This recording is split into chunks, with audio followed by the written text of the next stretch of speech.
Hello दोस्तों, स्वागत है आप सभी को आपके अपने YouTube channel famous education academy पर। हम लेकर आए हैं समानुपात चैप्टर, जो कि आने वाले एग्ज़ाम के लिए काफ़ी महत्वपूर्ण है। ठीक है, तो जो भी चैनल पे नए हैं चैनल को सब्सक्राइब कर ले, ताकि ऐसे वीडियो हम लाएंगे तो आपको नोटिफिकेशन मिल जाएगा। ठीक है, तो चलो शुरुआत करते हैं पहला प्रश्न से। जैसे कि पहला प्रश्न में कहा गया है कि यदि 18:24 समानुपात 24 अनुपात y है तो y का मान क्या है। ठीक है, तो इस तरह का जब भी प्रश्न दिया हो तो हम इस तरीके से बनाएंगे। जैसे कि ये 18 हो गया, ये 24 हो गया, ये a हुआ, ये b। ठीक है, ये a है, ये b है, ये c, ये d बराबर 24। इसके नीचे कुछ नहीं, मतलब ये y है। ठीक है, अब बराबर देखो आपस में अगर कट रहा है तो, या फिर नहीं तो क्रॉस मल्टीप्लाई करते हैं। जैसे y बराबर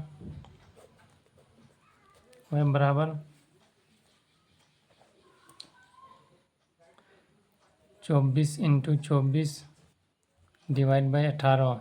ठीक है, तो जैसे यहाँ से कटे 6 × 18, 6 × 4 = 24, 3 × 8 = 24, ऊपर में बचा 8 और 4, तो 8 और 4 गुना हो जाएगा, 8 × 4 बराबर 32। यही मेरा आंसर हुआ। ठीक है, तो अगले प्रश्न की ओर चलते हैं। अगला प्रश्न में कहा गया है कि यदि 28:98 y है तो y का मान ज्ञात करें। तो इसको भी हम उसी तरह करेंगे। 28/98 बराबर 98 और नीचे इसके y। ठीक है, तो y बराबर क्रॉस मल्टीप्लाई हो जाएगा, 98 × 98 डिवाइड बाई 28। अब 7 से कटेंगे। देखो 7 से करेंगे, 7 × 4 = 28 और 14 × 7 = 98। ठीक है, 7 दूनी 14 और 2 दूनी 4, 49 दूना 98। ऊपर में बचा 49 और 7, इन दोनों को गुना करेंगे तो आ जाएगा 343।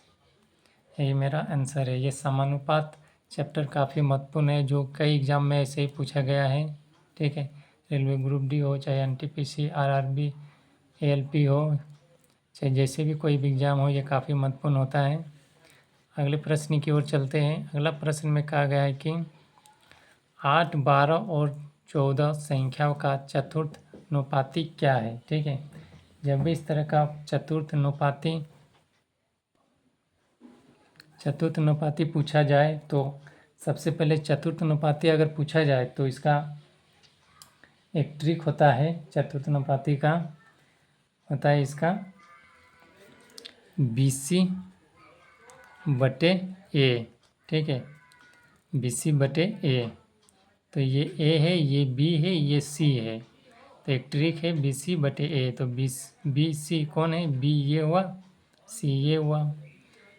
तो B 12 और C 14, A का मान 8। अब इसको आपस में काट देते हैं। जैसे कि 4 × 12 और 4 दूनी 8, कट गया 4 से, फिर 2 से कटेंगे, 2 × 7 = 14, ऊपर में बचा 7 × 3, 7 × 3 यानी 21। ये 21 मेरा आंसर आया है। चतुर्थ अनुपाती यानी चतुर्थ चौथा संख्या क्या आया? 21 आया। ठीक है, तो अगले प्रश्न की ओर चलते हैं। अगला प्रश्न कहा गया है कि 25 और 35 के बीच तृतीय अनुपाती क्या है। ठीक है, जब भी अब ये ऊपर में चतुर्थ अनुपाती पूछा गया था, लेकिन अब तृतीय अनुपाती पूछा गया है। अगर तृतीय अनुपाती पूछा जाए तो इसका एक ट्रिक होता है B² A। ये A है, ये B है, तो B² A। तो B का मान कितना है? 35। तो 35² यानी 35 × 35 लिख सकते हैं। ठीक है, और A का मान 25। आप आपस में काट देते हैं। ठीक है, जैसे 5 से काटते हैं, 5 × 5 = 25, 5 × 7 = 35। फिर ये 5 से काटते हैं, 5 × 7 = 35, ऊपर में बचा 7 × 7, 7 × 7 बराबर 49। यही मेरा आंसर आ गया। ठीक है, तो अगले प्रश्न की ओर चलते हैं। अगला प्रश्न में कहा गया है कि यदि 12 और 24 का तीर्थानुपाती x है तो x का मान कितना होगा। ठीक है, x का मान कितना होगा। तो बस वही मतलब तीर्थानुपाती निकालने बोल रहा है, यानी b का स्क्वायर बटे a। b का मान कितना है 24 इंटू 24 बटे a का मान कितना है 12। 12 दूनी 24 और ऊपर में बचा 24 इंटू 2 बराबर 48। ये मेरा x का मान आ गया। ठीक है, तो अगले प्रश्न की ओर चलते हैं।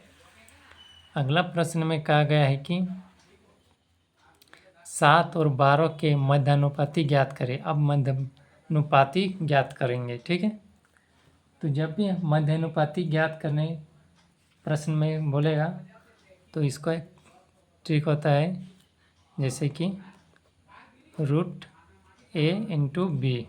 ठीक है, तो यहाँ पर a क्या है 7 और b क्या है 112। तो रूट लगा दिए 7 इंटू 112 बराबर 7 और 112 को तोड़ेंगे तो 7 इंटू 16 में 112 आ जाएगा। ठीक है, 7 इंटू 16 करेंगे तो 112 आ जाएगा। अब देखो यहाँ से यहाँ तक एक जोड़ा हुआ, 7 और 7 एक जोड़ा हुआ ना, इसको और एक बार लिख लेते हैं 7 इंटू 7 इंटू 16। अब देखो यहाँ से एक जोड़ा निकल के बाहर आएगा, 7 इंटू 7 और एक बार लिख लिए इंटू 16। देखो यहाँ से एक जोड़ा 7 इंटू 7 एक जोड़ा हुआ, तो ये 7 बाहर निकल के आएगा रूट से 7। अब ये बचा 16, तो 16 का वर्गमूल कितना होता है 4 इंटू है 4, तो 7 4 28। यही मेरा आंसर आ गया। ठीक है, तो ये काफ़ी महत्वपूर्ण प्रश्न है। तो चलते हैं अगले प्रश्न की ओर। अगला प्रश्न में कहा गया है कि 500 और 8000 का मध्य समानुपाती ज्ञात कीजिए। बस उसी तरह है। क्या मध्य समानुपाती क्या होता है, रूट a इंटू बी। तो यहाँ पर a है ये 500 और b है 8000, तो रूट लगा दिए 500 इंटू 8000। ठीक है, तो इन दोनों को आप गुना करेंगे तो आ जाएगा 8 5 40, या 3 और 2 5 0, 1 2 3 4 5 5 0 और 1 6 0 हो गया टोटल। इन दोनों संख्या को गुना करें तो इतना आया। ठीक है, 40 लाख। अब इन दोनों संख्या को आप वर्गमूल निकालेंगे तो देखो 4 का वर्गमूल क्या होता है 2, और ये कितना टोटल जीरो है 1 2 3 4 5 6 को जीरो है, तो 6 का आधा 3 लिख दो 1 2 3। यही मेरा 40,000 का जो है वर्गमूल निकल के आ गया। 2000 मेरा क्या हो जाएगा आंसर हो जाएगा। ठीक है, तो अगले प्रश्न की ओर चलते हैं। अगला प्रश्न में क्या कहा गया देखते हैं।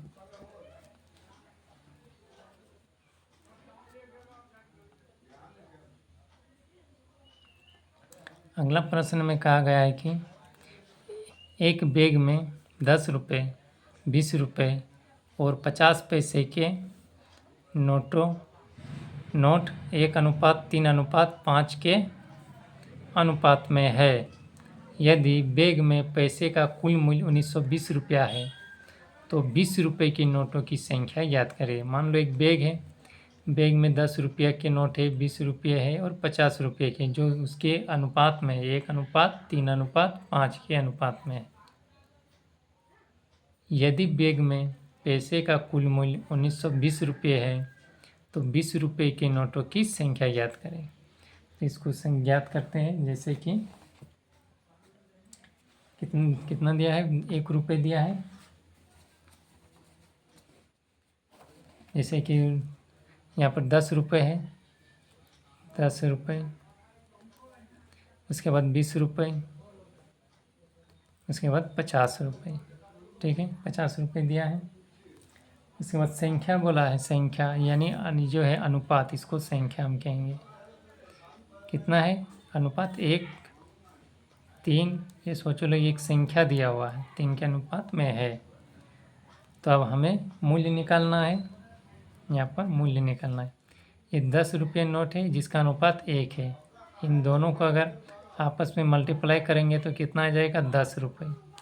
ये 3 के अनुपात में दे रखा है और 20 रुपये का नोट है तो 20 दिया 60।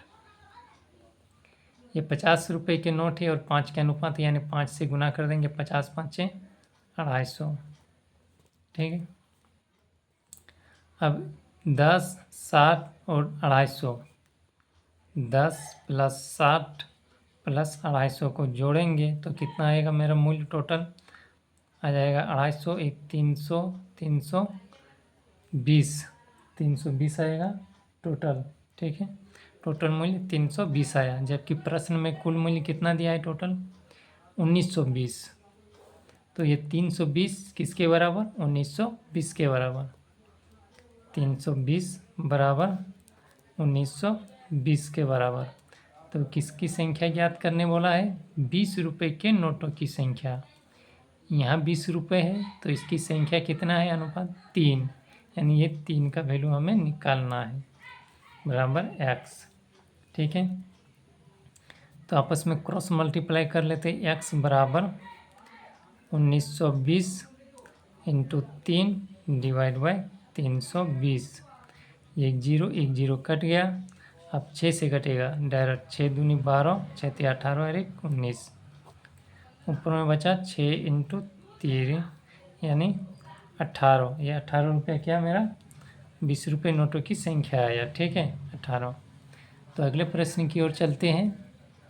अगला प्रश्न में कहा गया है कि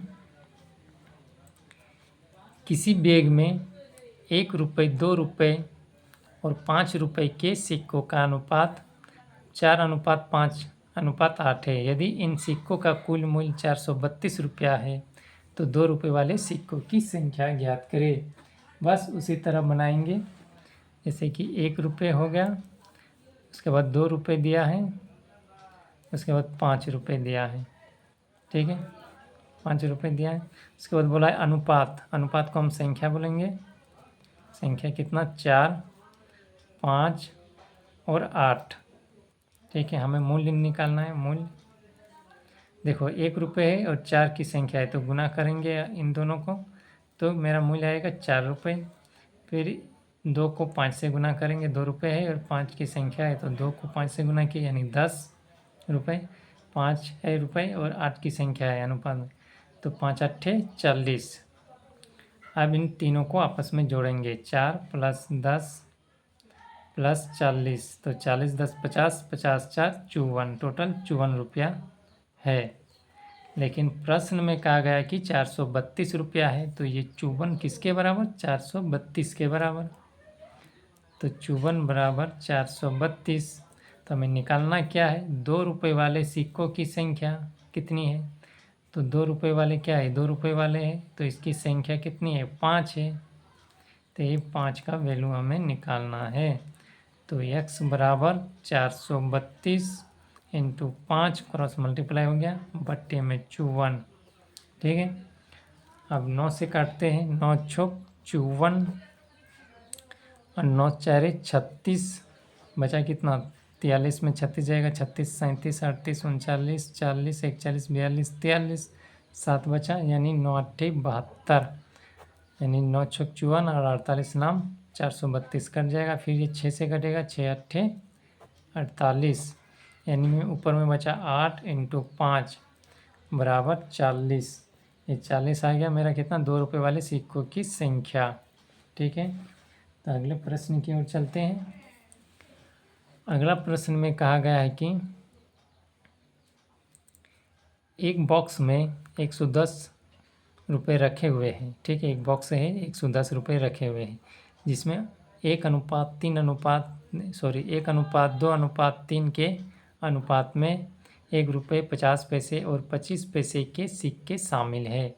तो 50 पैसों की सिक्कों की संख्या कितनी है। ठीक है, तो बस उसी तरह बनाएंगे, जैसे कि एक रुपये है, उसके बाद 50 पैसे, उसके बाद 25 पैसे। ठीक है, 25 पैसे। तो हमें यहाँ संख्या कितना दे रखा है अनुपात 1:2:3। 3। ठीक है, तो देखो ये भी पैसा में है, ये भी पैसा में है, 50 पैसे 25 पैसे, तो ये रुपया में है, तो ये इसको भी हमें पैसा बनाना होगा। तो 100 पैसा में 1 रुपया होता है, 100 पैसा में कितना, 1 रुपया। तो इसको 100 से मल्टीप्लाई कर देंगे, तो आपस में गुना कर देंगे तो ये 100 पैसा हो जाएगा। ठीक है, 100 पैसा इंटू 1 कर देंगे तो ये 100 पैसा हो गया, यानी ये 100 पैसा हो गया, ये 50 पैसा और ये 25 पैसा, तीनों पैसा में आ गया। इसमें बनाने में कोई दिक्कत नहीं होगा, तीनों को पैसा में करने से। ठीक है, ये भी पैसा हो गया, ये भी पैसा, ये भी पैसा, ये 50 पैसा, ये 25 पैसा तो पहले से ही था, और इसको 100 से गुना कर दिए तो ये 100 पैसा हो गया। अब मूल्य निकालना है, मूल्य इन दोनों को गुना करते हैं, 100 इंटू 1 यानी 100 पैसा, 50 इंटू 2 यानी 100 पैसा, ये भी होगा, 25 या 75 यानी ये 75 पैसा होगा। 100 प्लस 100 प्लस 75 टोटल कितना होगा, 275 पैसा, 275 पैसा आया। जबकि यहाँ टोटल रुपया कितना दिया हुआ, 110 रुपया, ये 110 रुपया है और ये टोटल मेरा 275 है, पैसा में है। तो 110 को हम इसको पैसा में बदलेंगे, तो 100 पैसा बराबर 1 रुपया होता है। तो 110 को हम पैसा में अगर बदलेंगे तो 100 से गुना कर देंगे, यानी 11,000 पैसा हो गया। तो जब भी प्रश्न में 11,000 पैसा, अरे मेरा निकल के आया 275 पैसा। ठीक है, 110 को 100 से गुना कर दिए तो 11,000 आ गया, ये 11,000 किस में आ गया, पैसा में आ गया। ठीक है, ये पैसा में आ गया। तो ये 275 मेरा निकल के आ रहा था, जबकि मेरे प्रश्न से हिसाब से 11,000 पैसा दिया हुआ है, तो 275 पैसा बराबर 11,000। ठीक है, तो हमें निकालना क्या है, 50 पैसों की सिक्कों की संख्या। 50 पैसे ये है, तो इसके सिक्कों की संख्या कितना है, 2। ठीक है, ये 2 है, तो 2 का वैल्यू हमें निकालना है। तो x बराबर 11,000 इंटू 2 बट्टे में 275, 5 से काटते हैं, 5 5 25, 2 बचा, 5 5 25, इसमें भी 5 है, 5 दूनी 10, 1 5 दूनी 10। फिर अब 11 से काटेंगे, 11 दूनी 22 और 11 5 55, फिर ये 5 से कटेगा, 5 4 20, 40 से कट गया 200, ऊपर में बचा 40 और ये 2, 40 इंटू 2 बराबर 80, यानी 50 पैसों की सिक्कों की संख्या कितनी है, 80 है। यही मेरा आंसर आया। ठीक है, तो वीडियो अगर पसंद आए तो लाइक ज़रूर करें, कमेंट करें और ज़्यादा से ज़्यादा शेयर करें। और ये काफ़ी महत्वपूर्ण प्रश्न था जो समानुपात का। ठीक है, तो जो भी चैनल पे नए देख रहे हैं वो चैनल को सब्सक्राइब कर लें, ताकि इसका अगला पार्ट लेके आएंगे तो आपको नोटिफिकेशन मिल जाएगा। जो आने वाले एग्ज़ाम जैसे रेलवे ग्रुप डी, यूपीएसआई, जैसे कि हो गया तुम्हारा ये एएलपी, एनटीपीसी, उसके बाद हो गया आरपीएफ, एसएससीजीडी, और जैसे भी हर एक स्टेट के जो कांस्टेबल निकल के आता है उसके सारे एग्जामों के लिए ये काफ़ी महत्वपूर्ण था। इससे प्रश्न पूछे जाते हैं। ठीक है, सिक्के वाले प्रश्न पूछे जाते हैं। तो आप चैनल को सब्सक्राइब कर लें और वीडियो को लाइक करें। ठीक है, तो फिर मिलते हैं अगले क्लास में, तब तक के लिए धन्यवाद एवं जय हिंद।